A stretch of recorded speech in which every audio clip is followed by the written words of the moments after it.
the government has done what it has done, and I think a stop will be put to it.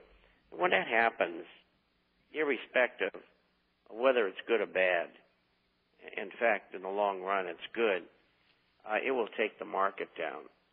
And probably on the Dow, which is now around 8,000, it's been to 8,200 recently, it'll take it down to 4,000 and may take it considerably lower. I don't think people have a clue to how bad this situation is. It is really, really terrible. And as we go along, it'll become more obvious. It's been covered over because government and Wall Street, banking, they lie about it. And that can only go on so long. Well, I certainly agree with you, and I think that people really have to begin to grasp the enormity of what's happened. People are waiting for things to turn around so we can get back to the good times we had before.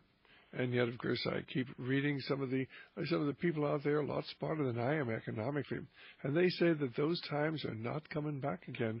We will probably never during our lifetime see the affluence that we had here, say, 2 or 3 years ago. What are your thoughts on that?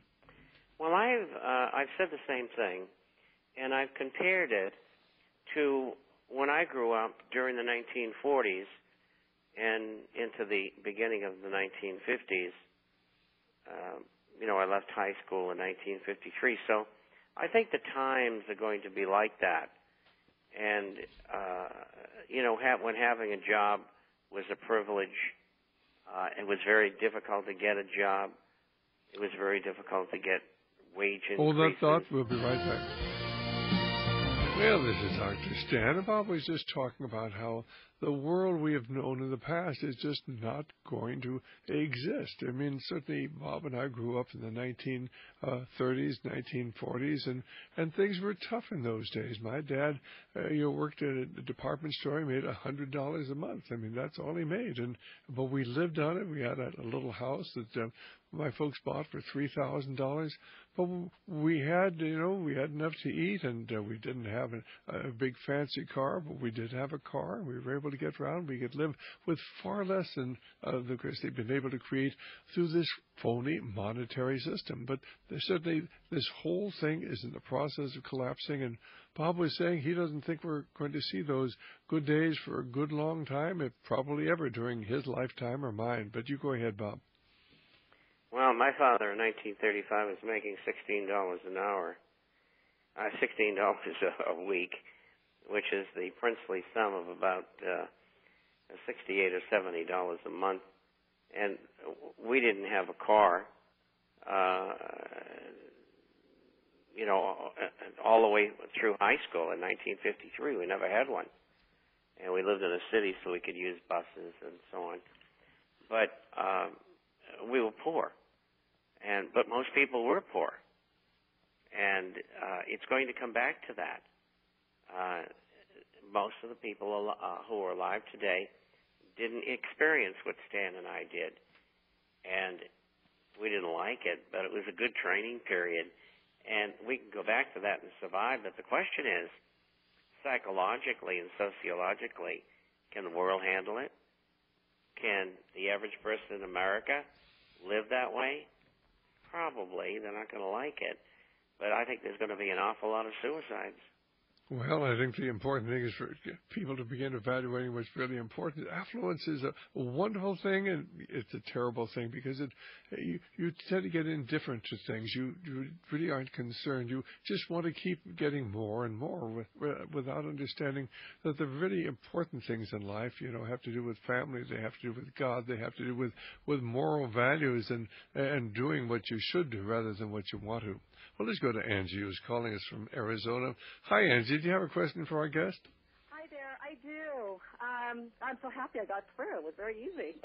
Well, you're fortunate anyway, you called early. Bob I've heard him mention several times to get out of the general stock markets. And I'm just curious to know, what does he mean by general? Is he just talking about the U.S. stock market? Is it okay to be invested, in other countries? So I just wanted to ask if you could clarify that. Sell all stocks in all stock markets with the exception of gold and silver shares, period. And there will be no such thing as decoupling when perhaps Asian or third world countries do okay during this period of time. It's not going to happen. And those who have been advising that, I've seen their portfolios, and they're down between 40 and 60%, which is just as bad as the portfolio overall in U.S. stocks. So you want to be out of the market. Another facet that you should look at as well is your pension plan is invested in the stock market, and if you can remove money from your pension plan so that it won't stay in the market by perhaps borrowing it, then you should do so and put your money in gold and silver related assets. Insurance companies invest annuity money and life insurance policy money in the stock market. So I've told people to terminate annuities and cash value life policies and do the same thing, and because I expect that the market is going to go down considerably lower. Yeah, most of my investments are in Hong Kong, so... Well, I wouldn't be there. Okay. I know who you're doing business with just by you telling me that, and I see their portfolios every day, and they've been ravaged. And I bet you've taken a hit too, Angie. And don't say, well, maybe it'll come back. I mean, protect yourself, protect what you have. The old adage, the fellow who loses the least is the one who wins in this sort of a market. The person who loses the least wins. Protect what you have as best you can. And of course, we hope that you want to move to try to protect our society, because if this country goes down, we're going to go into chaos. It's happened many times throughout history when we've had a fiat money system, and they always crumble and are destroyed. Protect yourself and do it now. Anything else, Angie? Yes, I just have one more question. Well, then question. you hang on there. We'll be back in just a minute. You hang on. We'll be right back. Our telephone number is 1-888-24-LIBERTY, 1-888-24-LIBERTY, or 464-8295.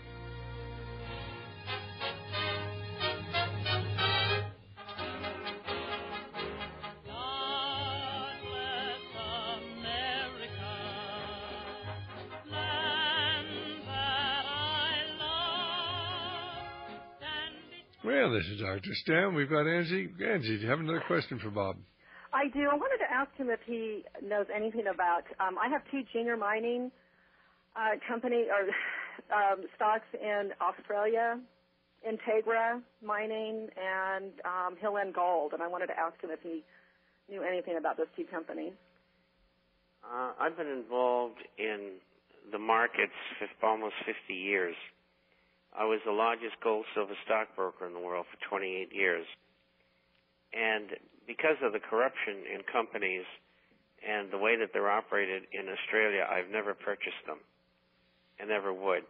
I used to do the South Africans big until the Soweto riots, which took place in the late 1960s, and 1976. And at that juncture, I stopped buying South Africans, even though they paid terrific dividends, because I knew what was coming. And you've seen South Africa and Rhodesia, which is now Zimbabwe, how it's rolled out, so to speak. And I'm not saying that's going to happen in Australia, but what I am saying is I don't like the way they do business there, and I won't buy their stocks. I won't recommend them. Okay. Okay, I hope that answers your questions. It did. Thank you so much. Yeah, I wish Bob didn't beat around the bush so much. Well, you know what? I just had I've been listening to both of you for several months now, and I just have this gut feeling that maybe I should sell. But I value your opinion, and I just thank you so much. Remember, I'm not a financial advisor. But at least we've made a lot of mistakes through the years, and I tell you, I think that I certainly look forward to Bob knowing a lot more about this than I do. God bless. Thanks so much for calling, Angie. Thank you. Bye-bye. Bye-bye. Okay.